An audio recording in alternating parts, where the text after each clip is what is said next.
Hello दोस्तों, आपका स्वागत है आज की न्यू क्लास में। आज हम आपको बताएंगे प्राचीन भारतीय इतिहास के मौर्य साम्राज्य के बारे में, जो बहुत ही इंपॉर्टेंट क्वेश्चन है। आप लोग शुरू से लेकर अंत तक जरूर देखिएगा। आज हम टॉप 50 क्वेश्चन कराने वाले हैं, जो प्रीवियस ईयर क्वेश्चन है। चलिए बढ़ते हैं क्वेश्चन की ओर। आपका पहला क्वेश्चन हो जाएगा, चंद्रगुप्त मौर्य का पुत्र कौन था? चंद्रगुप्त मौर्य का पुत्र कौन था? तो इसका राइट आंसर ए हो जाएगा, बिंदुसार। चंद्रगुप्त मौर्य का पुत्र हैं बिंदुसार। चलिए बढ़ते हैं अगला क्वेश्चन की ओर। आपका अगला क्वेश्चन हो जाएगा,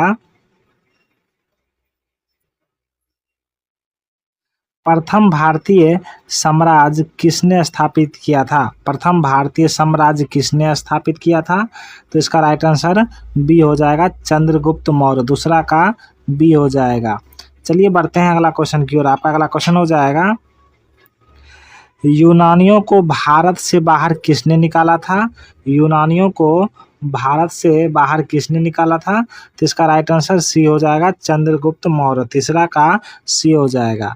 चलिए बढ़ते हैं अगला क्वेश्चन की ओर। आपका अगला क्वेश्चन हो जाएगा, सांची का स्तूप का निर्माण किसने किया था? सांची का स्तूप का निर्माण किसने किया था? तो इसका राइट आंसर डी हो जाएगा, अशोक। चौथा का डी हो जाएगा। चलिए बढ़ते हैं अगला क्वेश्चन की ओर। आपका अगला क्वेश्चन हो जाएगा, यूनानियों को भारत से बाहर किसने निकाला था? यूनानियों को भारत से बाहर किसने निकाला था? तो इसका राइट आंसर ए हो जाएगा, चंद्रगुप्त मौर्य। पांचवा का ए हो जाएगा। चलिए बढ़ते हैं अगला क्वेश्चन की ओर। आपका अगला क्वेश्चन हो जाएगा, बिंदुसार के शासन दौरान अशांति कहाँ थी? बिंदुसार के शासन के दौरान अशांति कहाँ थी? तो इसका राइट आंसर बी हो जाएगा, तक्षशिला। चलिए बढ़ते हैं अगला क्वेश्चन की ओर। आपका अगला क्वेश्चन हो जाएगा, मौर्य साम्राज्य की राजधानी कहाँ थी? मौर्य साम्राज्य की राजधानी कहाँ थी? तो इसका राइट आंसर हो जाएगा, सी हो जाएगा, पाटलिपुत्रा। मौर्य साम्राज्य की राजधानी पाटलिपुत्रा है। 7 का सी हो जाएगा। चलिए बढ़ते हैं अगला क्वेश्चन की ओर। आपका अगला क्वेश्चन हो जाएगा, किसके ग्रंथ में चंद्रगुप्त मौर्य को विशिष्ट रूप से वर्णन हुआ है? किसके ग्रंथ में चंद्रगुप्त मौर्य का विशिष्ट रूप से वर्णन हुआ है? तो इसका राइट आंसर डी हो जाएगा, विशाखदत्त। 8वां का डी हो जाएगा। चलिए बढ़ते हैं अगला क्वेश्चन की ओर। आपका अगला क्वेश्चन हो जाएगा, चंद्रगुप्त मौर्य ने अपने अंतिम दिन कहाँ गुजारे थे? चंद्रगुप्त मौर्य जो थे वो अपना अंतिम दिन कहाँ गुजारे थे? तो इसका राइट आंसर ए हो जाएगा, श्रवणबेलगोला में। 9 का ए हो जाएगा। चलिए बढ़ते हैं अगला क्वेश्चन की ओर। आपका अगला क्वेश्चन हो जाएगा, चाणक्य किसके प्रमुख सलाहकार थे? चाणक्य जो थे वो किसके प्रमुख सलाहकार थे? तो इसका राइट आंसर बी हो जाएगा, चंद्रगुप्त मौर्य के। चाणक्य जो थे वो चंद्रगुप्त मौर्य के सलाहकार थे। 10वां का बी हो जाएगा। चलिए बढ़ते हैं अगला क्वेश्चन की ओर। आपका अगला क्वेश्चन हो जाएगा, निम्नलिखित में किस मौर्य राजा ने दक्कन पर विजय प्राप्त की थी? मतलब किस मौर्य राजा ने दक्कन पर विजय प्राप्त की थी? तो इसका राइट आंसर सी हो जाएगा, चंद्रगुप्त। 11 का सी हो जाएगा। चलिए बढ़ते हैं अगला क्वेश्चन की ओर। आपका अगला क्वेश्चन हो जाएगा, अशोक की प्रशासनिक नीति में भारी परिवर्तन किस घटना से आया?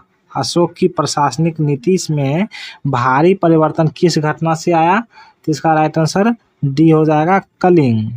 चलिए बढ़ते हैं अगला क्वेश्चन की ओर। आपका अगला क्वेश्चन हो जाएगा, सम्राट अशोक किसके उत्तरदायी थे? सम्राट अशोक जो थे वो किसके उत्तरदायी थे? तो इसका राइट आंसर ए हो जाएगा, बिंदुसार। 13 का ए हो जाएगा। चलिए बढ़ते हैं अगला क्वेश्चन की ओर। आपका अगला क्वेश्चन हो जाएगा, चंद्रगुप्त मौर्य ने सेल्यूकस को किस वर्ष में पराजित किया था? चंद्रगुप्त मौर्य जो थे वो सेल्यूकस को किस वर्ष पराजित किया था? तो इसका राइट आंसर बी हो जाएगा, 305 ईसा पूर्व। 14 का बी हो जाएगा। चलिए बढ़ते हैं अगला क्वेश्चन की ओर। आपका अगला क्वेश्चन हो जाएगा, देवा नाम प्रिय के नाम से कौन विख्यात है? देवा नाम प्रिय के नाम से कौन सा विख्यात है? तो इसका राइट आंसर सी हो जाएगा, अशोक। 15 का सी हो जाएगा। चलिए बढ़ते हैं अगला क्वेश्चन की ओर। आपका अगला क्वेश्चन हो जाएगा, चाणक्य का एक अन्य नाम क्या था? चाणक्य का एक नाम क्या था? तो इसका राइट आंसर डी हो जाएगा, विष्णुगुप्त। 16 का डी हो जाएगा। चलिए बढ़ते हैं अगला क्वेश्चन की ओर। आपका अगला क्वेश्चन हो जाएगा, मेगास्थनीज कौन था? मेगास्थनीज कौन था? तो इसका राइट आंसर ए हो जाएगा चंद्रगुप्त मौर्य की राज्यसभा में यूनानी राजदूत था। चलिए बढ़ते हैं अगला क्वेश्चन की ओर। आपका अगला क्वेश्चन हो जाएगा इंडिका किसने लिखी थी? इंडिका नाम की पुस्तक जो थी वो किसने लिखी थी? तो इसका राइट आंसर बी हो जाएगा मेगास्थनीज। 18 का बी हो जाएगा। चलिए बढ़ते हैं अगला क्वेश्चन की ओर। आपका अगला क्वेश्चन हो जाएगा मौर्य वंश का अंतिम सम्राट कौन था? मौर्य वंश का अंतिम सम्राट कौन था? तो इसका राइट आंसर सी हो जाएगा बृहदत्त। 19 का सी हो जाएगा। चलिए बढ़ते हैं अगला क्वेश्चन की ओर। आपका अगला क्वेश्चन हो जाएगा मेगास्थनीज किसका दूत था? मेगास्थनीज जो था वो किसका दूत था? तो इसका राइट आंसर डी हो जाएगा सेल्यूकस का। 20 का डी हो जाएगा। चलिए बढ़ते हैं अगला क्वेश्चन की ओर। आपका अगला क्वेश्चन हो जाएगा अशोक ने किस बौद्ध साधु से प्रभावित होकर बौद्ध धर्म अपनाया? अशोक ने किस बौद्ध साधु से प्रभावित होकर बौद्ध धर्म अपनाया? तो इसका राइट आंसर ए हो जाएगा उपगुप्त। 21 का ए हो जाएगा। चलिए बढ़ते हैं अगला क्वेश्चन की ओर। आपका अगला क्वेश्चन हो जाएगा किस वंश ने मौर्य वंश की जगह ली थी? किस वंश ने मौर्य वंश की जगह ले ली थी? तो इसका राइट आंसर बी हो जाएगा शुंग वंश ने। 22 का बी हो जाएगा। चलिए बढ़ते हैं अगला क्वेश्चन की ओर। आपका अगला क्वेश्चन हो जाएगा चंद्रगुप्त मौर्य का पुत्र कौन था? चंद्रगुप्त मौर्य का पुत्र बिंदुसार था। 23 का सी हो जाएगा। चलिए बढ़ते हैं अगला क्वेश्चन की ओर। आपका अगला क्वेश्चन हो जाएगा चंद्रगुप्त मौर्य का प्रसिद्ध गुरु चाणक्य निम्नलिखित में किस विद्या केंद्र से संबंधित थे? तो इसका राइट आंसर डी हो जाएगा तक्षशिला। 24 का डी हो जाएगा। चलिए बढ़ते हैं अगला क्वेश्चन की ओर। आपका अगला क्वेश्चन हो जाएगा कौटिल्य द्वारा रचित प्रसिद्ध पुस्तक कौन सी थी?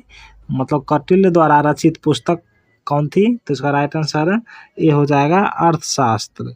25 का ए हो जाएगा। चलिए बढ़ते हैं अगला क्वेश्चन की ओर। आपका अगला क्वेश्चन हो जाएगा किस मौर्य शासक को अमित्रघात के नाम से जाना जाता है? किस मौर्य शासक को अमित्रघात के नाम से जाना जाता है? तो उसका राइट आंसर बी हो जाएगा बिंदुसार। 26 का बी हो जाएगा। चलिए बढ़ते हैं अगला क्वेश्चन की ओर। आपका अगला क्वेश्वन हो जाएगा कलिंग युद्ध किस वर्ष में हुआ था? कलिंग युद्ध जो था वो किस वर्ष हुआ था?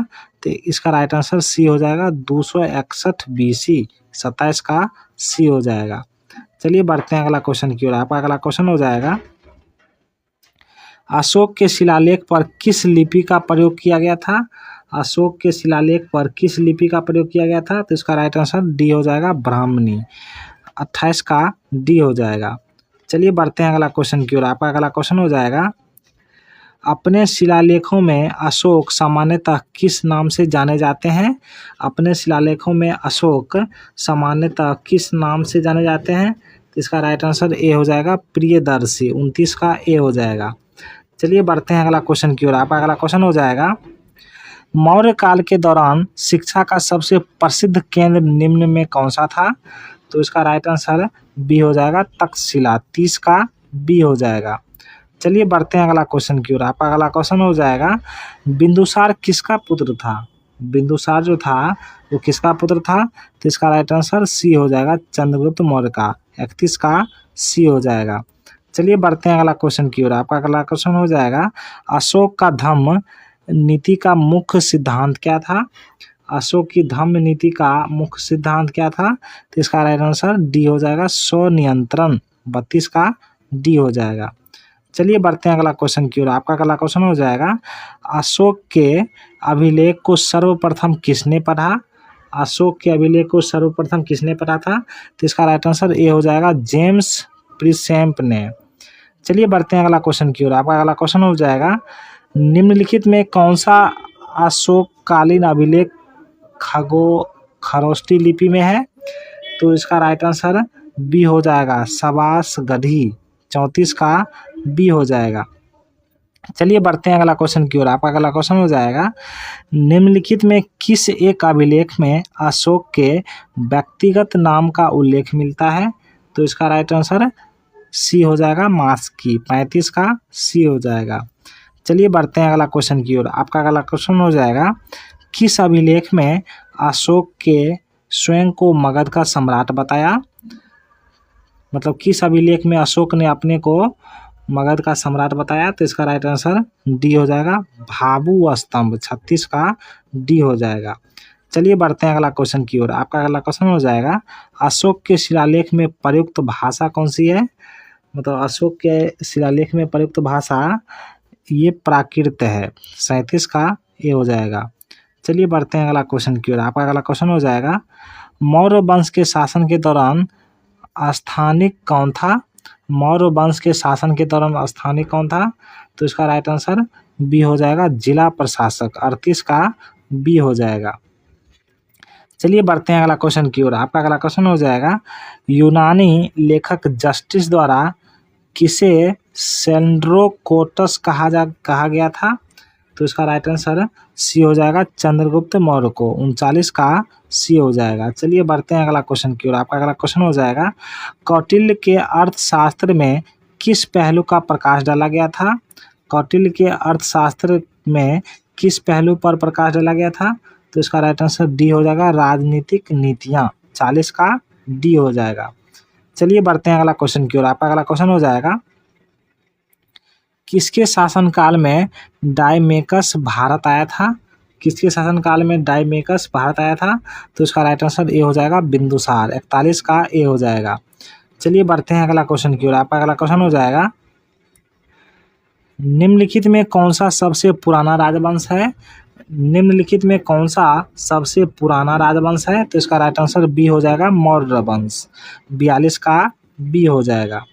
चलिए बढ़ते हैं अगला क्वेश्चन की ओर। आपका अगला क्वेश्चन हो जाएगा, बिंदुसार के दरबार में कौन सा राजदूत था? बिंदुसार के दरबार में कौन सा राजदूत था? तो इसका राइट आंसर सी हो जाएगा डायमेकस। 43 का सी हो जाएगा।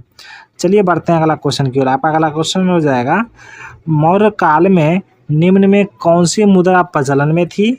मौर्य काल में निम्न में कौन सी मुद्रा प्रचलन में थी? तो इसका राइट आंसर डी हो जाएगा पन्न मुद्रा। 44 का डी हो जाएगा। चलिए बढ़ते हैं अगला क्वेश्चन की ओर। आपका अगला क्वेश्चन हो जाएगा, अशोक के अभिलेखों की रचना में कितनी लिपियों का प्रयोग किया गया है?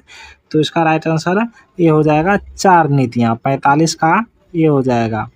चलिए बढ़ते हैं अगला क्वेश्चन की ओर। आपका अगला क्वेश्चन हो जाएगा, यूनानी लेखक ने किस मौर्य शासन को अमित घात की संज्ञा दी? तो इसका राइट आंसर बी हो जाएगा बिंदुसार। 46 का बी हो जाएगा। चलिए बढ़ते हैं अगला क्वेश्चन की ओर। आपका अगला क्वेश्चन हो जाएगा, निम्नलिखित में से अशोक का उत्तराधिकारी कौन था? मतलब अशोक का उत्तराधिकारी कौन था? तो इसका राइट आंसर सी हो जाएगा कुणाल। 47 का सी हो जाएगा।